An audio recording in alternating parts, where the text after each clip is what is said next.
Mines and minerals bill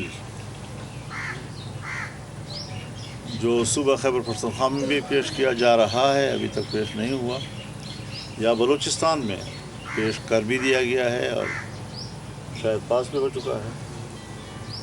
جمعیت علماء اسلام کی general council نے اس کو مسترد کر دیا۔ میں یہ بھی واضح کرتا چلوں